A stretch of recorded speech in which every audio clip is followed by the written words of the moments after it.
Hey all, Mark C here from RadicalU.com. That's RadicalU.com. Today's subject, thinking, opinions, the ego, and the real you. Now, the ultimate question we face in life is, who am I? Now, the report from your ego, that part of yourself that's been conditioned from many, many years of practice, says the following. We are our thoughts, our history, our body, our possessions. We're separate from each other, and we must control everything. And if we don't, we better figure out a way of working on how to control everything. There's lots and lots of doership here too, reinforced by an aggressive cultural norms that say, you got to keep working hard, and if you're not working hard, you're not achieving what you need to be achieving. Now, there's nothing wrong. Please don't misunderstand. There's nothing wrong with hard work in the right measure, in the right context. But when it becomes the ego's instrument for self-aggrandizement, it can get in the way of the real you. All right, let me give you an example from my past. I was a kind of an impetuous teenager, and I would have these discussions with my father. All right, there were arguments, and we'd be arguing about politics or whether I came home late or whatever it happened to be. And he'd always end the argument by saying to me, "Well, that's your opinion." And I would look at him and say, well, of course it's my opinion. Of course. That's who I am. My opinion is who I am. Come on. Well, maybe not so much. Let's look closely at a few things here. If you look closely at any past circumstance in your life, even the ones that are most excruciatingly painful, does it always remain that way, or did it change? What about your body? In the space that I'm talking to you now, in the time you're taking to watch this video, your cells are dying and regenerating all the time. So this you that appears static may not necessarily be so. Now let's even take a look at something a little trickier, character traits. Like I said, this is a little trickier because we kind of conflate character with an overarching narrative about who we are, because stories have a tremendous power over us, and it would seem like it would encompass the totality of our life and who we are. But is that true? Quick thought experiment here. Whatever date you're listening to this, go back 10 years. Okay? Where were you? What were you doing? Who is in your life? Is it the same now? What were you feeling about the people around you in your life then? What were you feeling about yourself then? Now, I know you might say, well, of course circumstances have changed, Mark, but there's a narrative about who I am that doesn't change. I've always been a happy person. I've always been an angry person. I've always been a helpful person, whatever it happens to be. Okay, really? So narratives or stories are just static, even if they're about you? You might say, yes, but let's look a little more closely at that.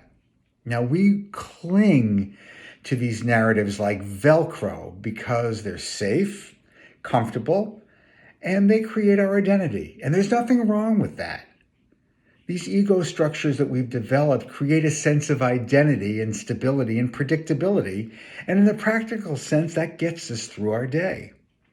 If I showed up as a different person every day, my wife, my family, my friends might be very, very concerned about my mental health. Yet, to say that we're never subject to change, revision, or transformation may not be true. Perhaps what is subject to change, even when that change appears to be minute and imperceptible, cannot be the final truth about anything. So, we're back to the core question.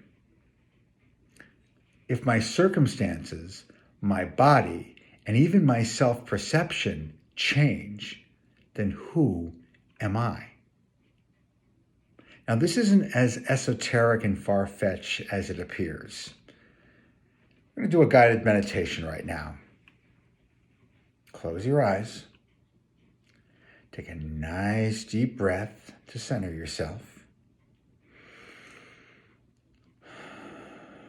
Take another one. Feel the chair touching various parts of your body. Now, as you sense your body in the chair, ask, who is sensing that body in the chair? There may be sensations like tingling, pulsating, different temperature changes. Are they static or are they changing? Who's aware of these changes?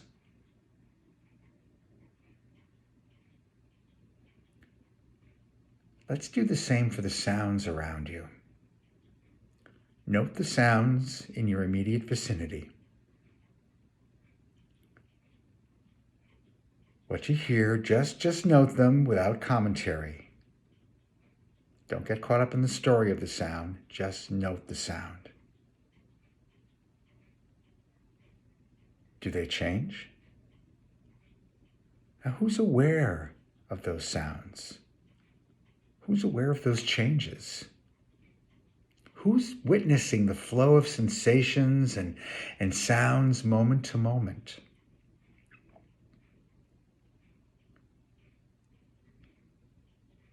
Are these changing sensations and sounds you, or are you the quiet witness which feels and hears the flow of life passing within you and outside of you? Who is this witness?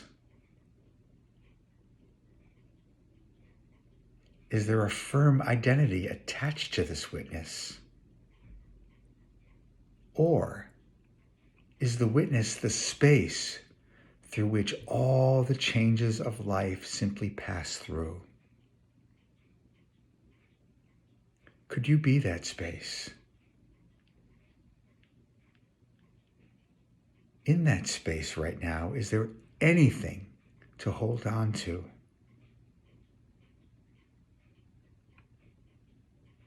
Do all your opinions matter from this perspective?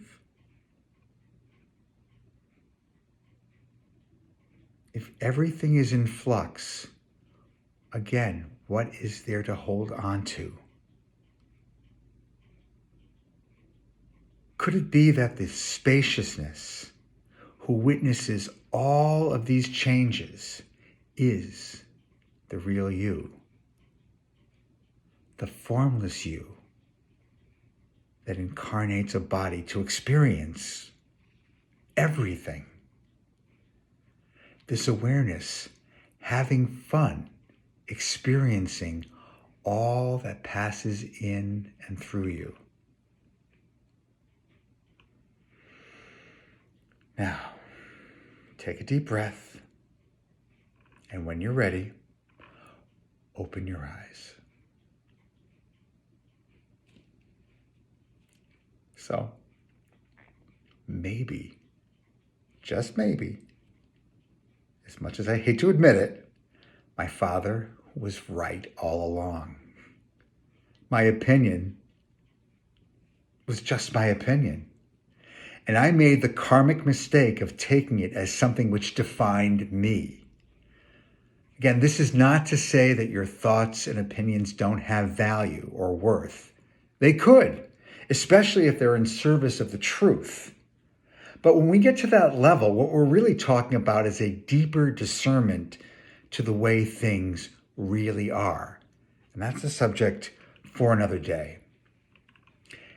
And this discernment we have reached right here and now is that while everything is changeable or mutable, you are the lucky one who is the constant throughout all of those changes.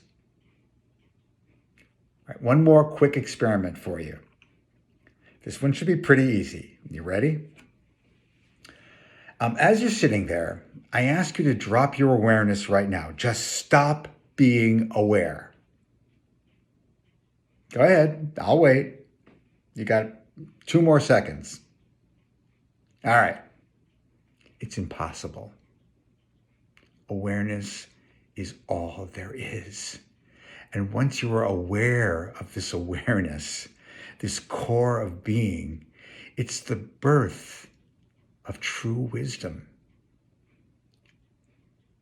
To quote Carl Jung, who looks outside dreams, who looks inside awakes. You are that awakened one, the Buddha. Yeah, you. I'll leave you with one more wonderful quote from Eckhart Tolle, which aptly sums up, I think, the work that we've done today. You can only lose something that you have, but you cannot lose something that you are. Let me repeat that one. You can only lose something that you have, including my opinions, but you cannot lose something that you are. Thanks so much for coming into my channel today. Really appreciate it. And if you're interested in compassionate coaching, if you're on the spiritual path or just trying to figure out how to get through the next day, which I would argue is a spiritual quest in itself, you can contact me at aradicalyou.com. That's aradicalyou.com. May you be happy. May you be abundant. And may you be peaceful. Namaste.